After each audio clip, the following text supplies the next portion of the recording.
Hello and welcome to day 6 of our 7 days to peaceful parenting. My name is Annalise Erin. I am a parenting coach.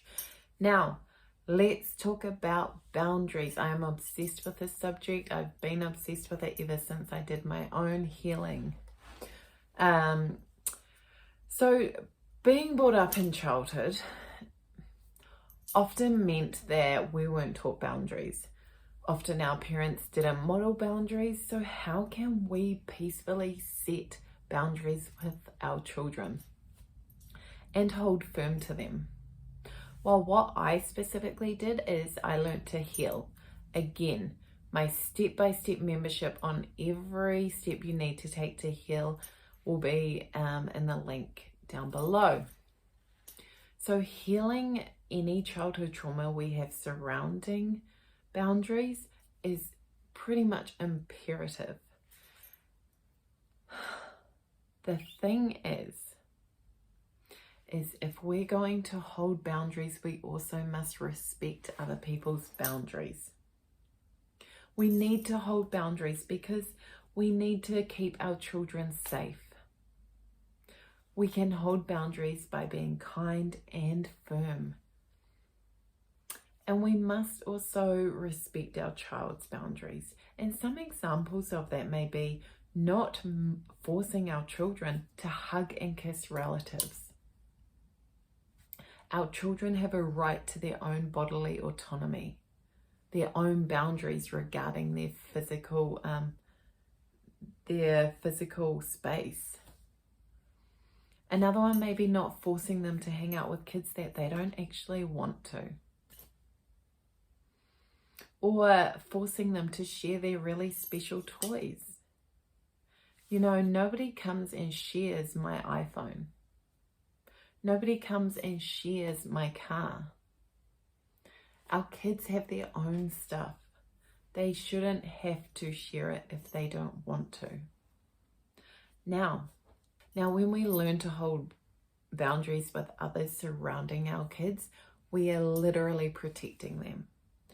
And it's really important that we do this. And it's really important that we speak up when a relative is crossing our child's boundaries or our boundaries with our children. For example, they're speaking rudely to them. They may be trying to punish them. Again, they might be trying to force them to hug them or guilt tripping them about their decision not to hug them.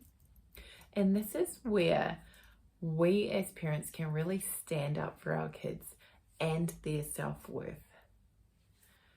We can literally turn around and say to them, "Excuse me, it is actually my daughter's decision to not hug you, and I expect that you respect that."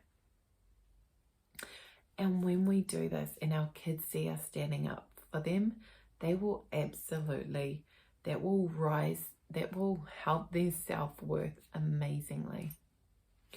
After all, their self-worth is one of the things we want to protect so badly. And learning to hold boundaries with our kids means that we have to learn how to stay calm and stay firm. And all those feelings of guilt that come up, we need to be doing what we can to keep them settled. And that means not actually giving in to our kids when we set boundaries. We are modeling boundaries to our kids. If we let our kids push us on our boundaries, we just might be modeling to them that it's okay for other people to push them on their boundaries. And when you have a teenage daughter who is starting to date, we want her to have the firmest boundaries that you have ever seen in your life, don't we? So we need to be firm in our boundaries too. We are literally helping them. Now, I'm not saying unfair. We don't have unfair boundaries. We have strong boundaries that are there based on values and based on safety. And we can still try and meet their needs while also trying to meet ours. And the best thing that we can do is to hold those boundaries strong without having to resort to punishment, because there will be protesting. That is absolutely okay. Be okay with your child being upset about you holding a boundary, and also not feeling the need to push a punishment on them because of how they feel about that boundary. They can get upset, that is okay. After all, we do sometimes get upset too when things don't go how we wish they would.